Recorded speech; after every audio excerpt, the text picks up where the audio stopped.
Éternel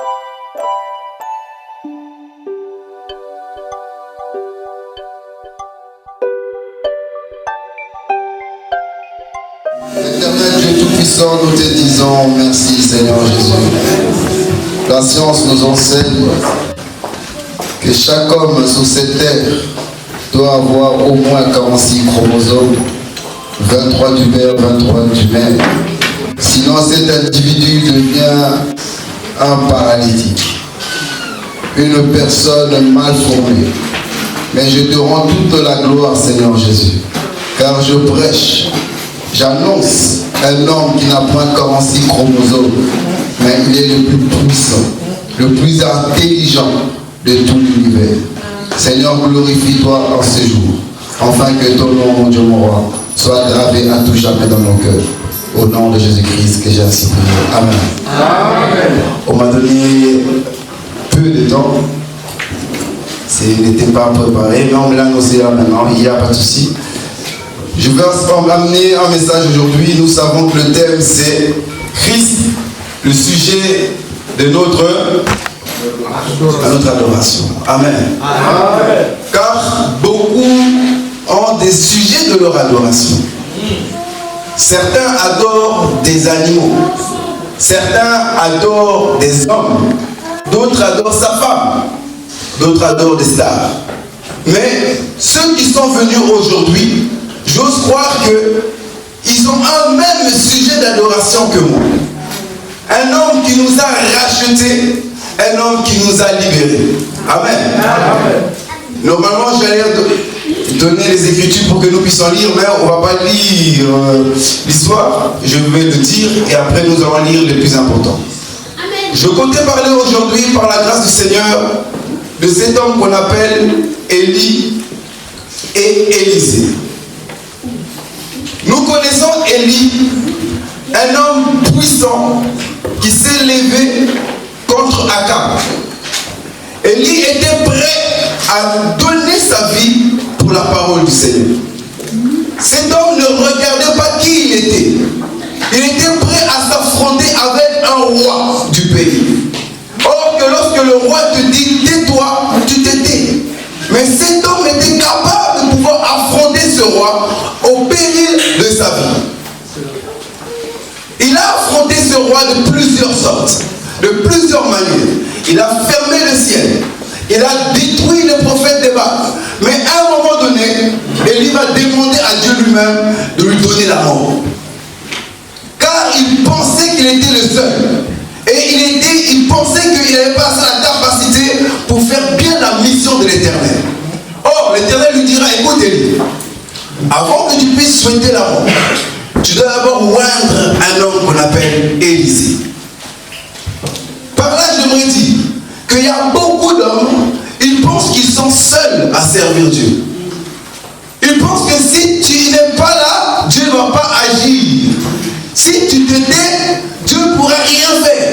Que c'est toi qui limites l'Éternel. Or, l'Éternel a toujours des plans à suivre. Il va susciter cet homme qu'on appelle Élisée. Mais, à un moment donné, Élie avait la mission de s'en aller. La Bible dirait qu'il va parcourir 3 villes. La première ville, c'est Gilgal. La deuxième ville, c'est Bethel. Et la troisième ville, c'est Jéricho. Amen. Arrivé à Gilgal, Élie dira à Élisée, reste ici et moi je m'en vais à Bethel. Élisée dira à Élie, ton Dieu est vivant et ton âme est vivante. Je ne resterai pas ici, je te suivrai partout. Arrivé à Bethel, Élie dira la même chose à Élisée. Élisée répétera encore la même chose. Il va suivre encore Élie jusqu'à Jéricho. Et arrivé à Jéricho, Élie va encore répéter la même chose. Lui dire, reste ici et moi je m'en vais au Jourdain. Et Élisée lui répondra la même chose. Ton Dieu est vivant, ton âme est vivante, je ne resterai pas ici, je te suivrai. Or, nous allons décortiquer que veut dire, qu'est-ce que Élie voulait nous dire à cet instant-là. Parce que ce message nous concerne nous actuellement. Nous savons qu'Élie c'est l'homme, l'autorité. Et Élisée, c'est la personne qui est soumise à Élie. En d'autres termes, Élie c'est l'homme et Élisée c'est la femme. Donc ne soyez pas choqués pour la première fois. Donc, Élisée c'est la femme et Élie c'est l'homme. Or, l'homme c'est l'autorité. Et quand nous parlons de l'autorité, nous voyons Christ et nous voyons l'Église. Or, donc, l'Église c'est toi et l'Église c'est moi. Cette histoire nous concerne actuellement. Nous allons lire qu'est-ce qu'Élie a voulu transmettre à Élisée comme enseignement. Amen. Je vais un peu vite, pardonnez-moi, c'est le temps qu'on m'a donné, j'en viens. Donc je dois porter vraiment le manteau de Élie pour courir plus vite que les chevaux d'Aka. Amen. Nous allons lire le livre de Josué chapitre 5 verset 10 à 11. Car Élie a dit à Élisée de rester à Gilgal. Pourquoi? Nous allons comprendre cela. Josué va nous donner l'explication de ces choses. Josué chapitre 5, verset 10 à 11. Que celui qui a un smartphone même pour aller plus vite, ainsi je reste dans le temps et je peux donner le micro. Oui, la Bible est claire. Josué 5, 10 à 11. Voilà. Josué chapitre 5, verset 10 à 11. Les enfants d'Israël campèrent à Gilgal et ils célébraient la Pâque les 14e jour du mois. Sur le soir, dans le plain de Jéricho, ils mangèrent du blé du pays le lendemain de la Pâque, de pain sans levain et du grain rôti. Ils en mangèrent ces mêmes jours. Donc, à Gilgal, c'est là qu'on mange le blé de la maison. Quand Élie a voulu dire à Élisée, reste à Gilgal, c'est pour qu'il puisse manger le blé de la maison. Mais Élisée n'avait pas la connaissance de ces choses. Car Élisée marche comme une personne de nos jours aujourd'hui. Vous allez vous remarquer vous-même de qui je parle. Lorsque Élie est en train de dire à Élisée, reste à Gilgal. En d'autres termes, Gilgal, c'est là où on cultive le blé. On cultive le blé pour manger du pain. Or, le pain, c'est la parole de Dieu. Élie, en tant que prophète, est en train de prophétiser que reste à Gilgal, là où tu vas manger le blé, là où tu vas manger le pain qui est la parole, qui est l'enseignement, reste là. Mais Élisée va dire non, je ne reste pas manger la parole. Je ne reste pas recevoir l'enseignement. Parce qu'il y a beaucoup d'Élysées dans notre actualité. Beaucoup de gens viennent à l'église mais ils ne veulent pas écouter la parole. Lorsque tu le prêches que la publicité c'est mal, la personne continue dans la publicité. Tu as beau le prêcher que la vie dans laquelle tu mènes t'amènera dans la destruction. Mais cet individu refuse de rester à Gilgal. Cet individu continue toujours à fermer ses oreilles. Or, Élie est en train de dire, reste à Gilgal pour que tu puisses avoir l'enseignement, la connaissance de ce que tu vas faire plus tard. Mais beaucoup de nos jours, les gens refusent d'avoir la connaissance. Les Élysées de nos jours, ce sont des personnes qui préfèrent avoir ce qu'on appelle l'onction. Mais ils ne veulent pas l'enseignement.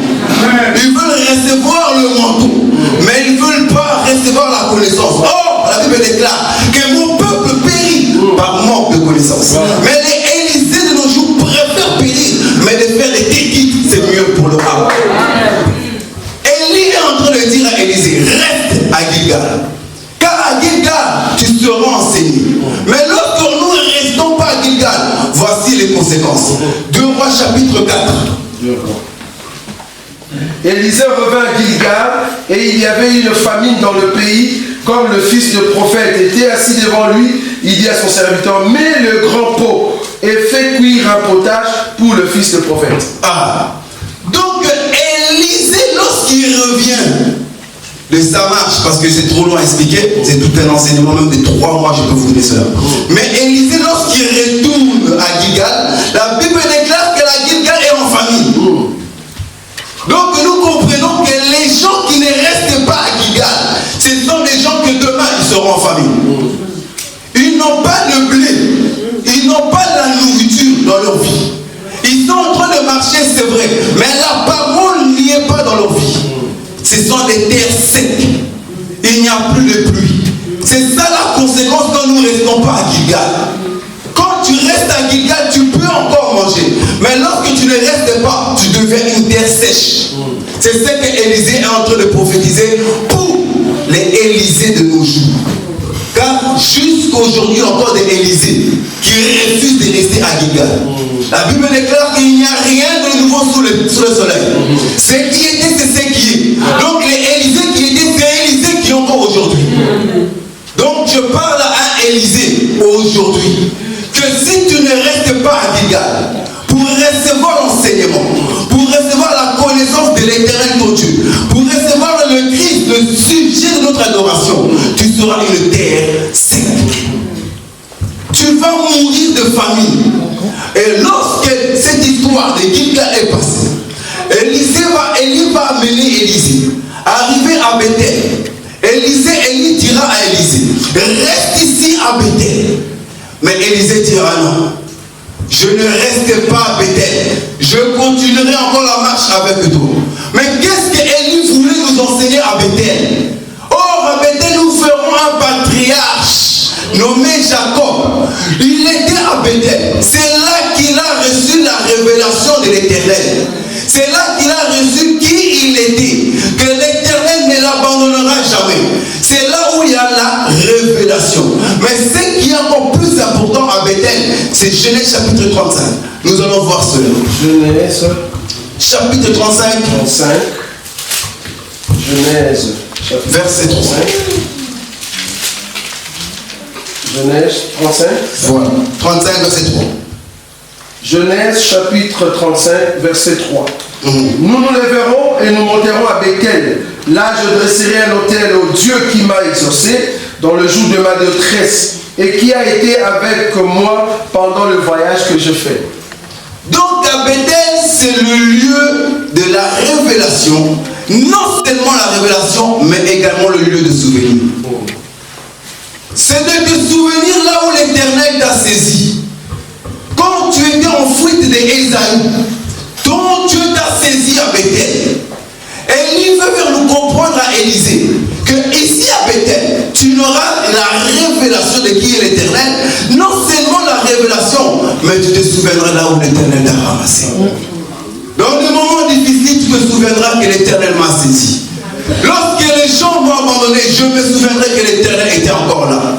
Lorsque mes parents m'ont laissé dans la piscine de Bethesda, je me souviens qu'un homme est venu encore pour me relever. Dans Bethel, c'est là qu'on s'appelle le souvenir. Mais aujourd'hui, beaucoup n'ont plus de souvenirs. Beaucoup demandent pourquoi tu viens à l'église, n'a même plus de souvenirs. On demande pourquoi tu pries, n'a même plus de souvenirs. Il faut le fortifier pour prier. Il faut le fortifier pour jeûner. Il faut le fortifier pour qu'il puisse aller à l'église. Il faut le fortifier afin qu'il puisse s'accrocher encore à l'Éternel. Il ne se souvient même pas que si l'Éternel n'était pas avec lui, il serait déjà mort en 2018. Il ne se souvient pas que l'Éternel a ramassé depuis le ventre de sa mère.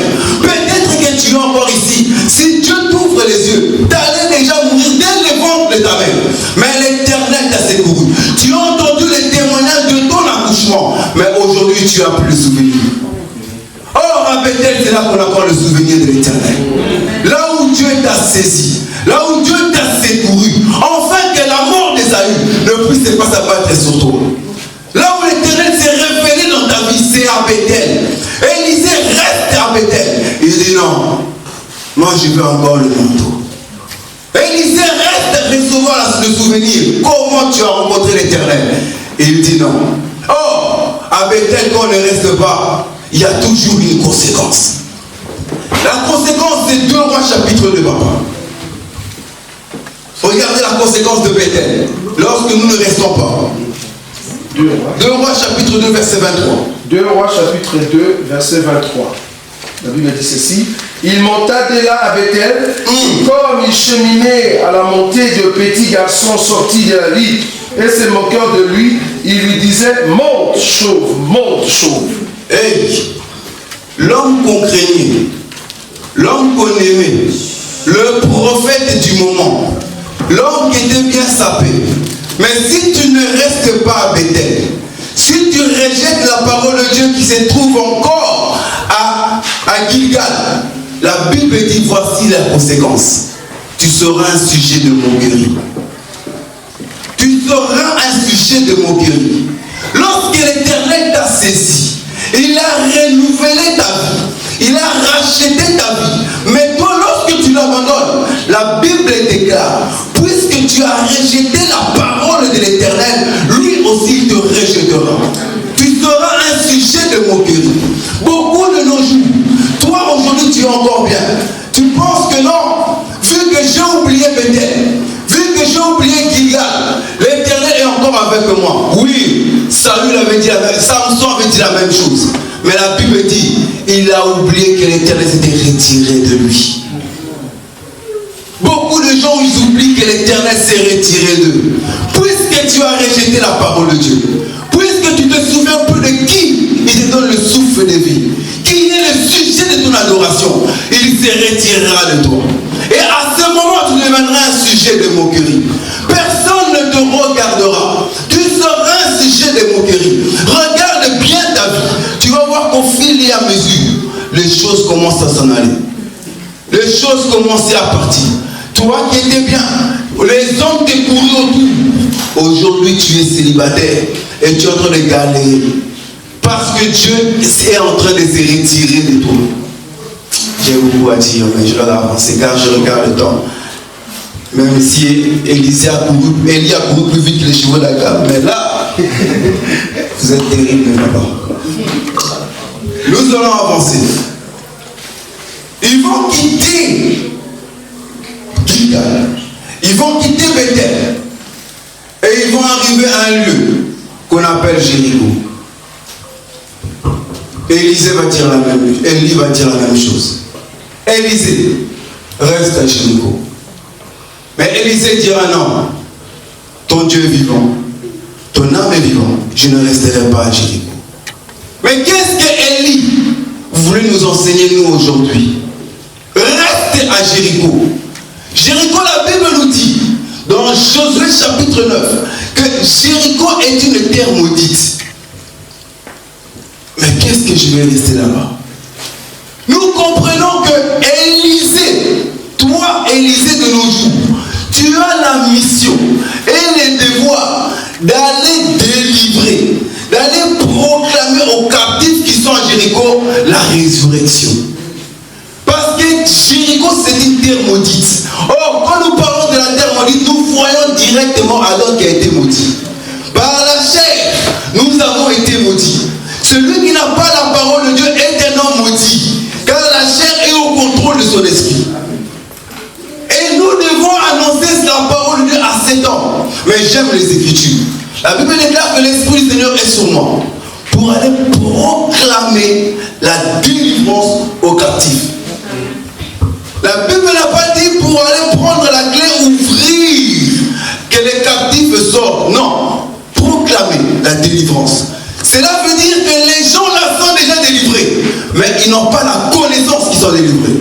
La proclamation de leur dire, écoute, tu peux assujettir ta chair, tu peux être au-dessus de ta chair, cela leur délivrera de leur captivité. Or, Élisée a cette puissance dans sa bouche d'aller délivrer, proclamer la délivrance aux captifs. Mais Élisée dit non. Il refuse cette mission. Il refuse d'aller gagner des âmes parce qu'il veut l'onction. Les Élisées de nos jours sont ses frères, sont ses sœurs qui préfèrent toujours l'onction. Mais ils refusent d'être enseignés. Ils veulent recevoir l'onction. Ils sont promis. Lorsque tu dis aujourd'hui c'est le jour d'enseignement, cette personne ne viendra pas. Mais la même individu, tu dis qu'aujourd'hui c'est la délivrance. Les liens familiaux vont tomber. Elle va venir. Pourquoi tu viens? Elle va venir car on suit l'onction. Le prophète d'Afrique, du Gabon, XY, il voit les problèmes de ta famille, il voit les liens spécifiques qui te détaillent. Cet individu va prendre son ticket, va aller au Canada pour voir ce prophète-là. Parce que les Élysées de nos jours, c'est l'onction qui les attire. C'est la puissance qui les attire. Or, la parole, ça ne leur intéresse pas. La parole, ça ne leur intéresse pas. Et nous voyons tant d'Élysées en tant que ministres. Ils ne veulent pas enseigner, ils veulent que parler de la puissance. Que de la puissance, que de la délivrance, que de la puissance, que de la délivrance. Or que l'enseignement, c'est ma nourriture. Si je me retrouve réellement devant un bouddhiste, un musulman qui connaît ce qu'il est en train de faire, devant toi tu vas tomber. Car tu ne sais pas défendre. Or, celui qui est en train de prêcher a la vie de beaucoup d'âmes entre ses mains. Il doit dire ce qu'il doit faire. Il ne doit pas commencer à annoncer la puissance. Parce que nous comprenons que ce n'est pas un ministre de la parole, mais un ministre d'onction. Il a juste le don de la puissance et il est devenu ministre. Parce qu'à l'église, vu que quand il y avait la prière, il faisait tomber des mademoiselles, il faisait tomber des jeunes hommes au l'ami pasteur. Automatiquement, il va prêcher ce qu'il a comme don. Car l'homme ne donne que ce qu'il a. Et c'est ce qui est en train de tuer des Élysées de nos jours. Des ministres Élysées qui ne sont pas à Giga, qui ne sont pas à Bethel, et qui en sont encore moins à Jéricho. Ils ne veulent pas gagner des âmes. Il va te prêcher, toi gagne des âmes. Mais lui, devant un musulman, il ferme sa Bible. Car il a peur qu'on lui pose des questions. Alléluia. Que l'Éternel vous bénisse. Je vais vous remercier.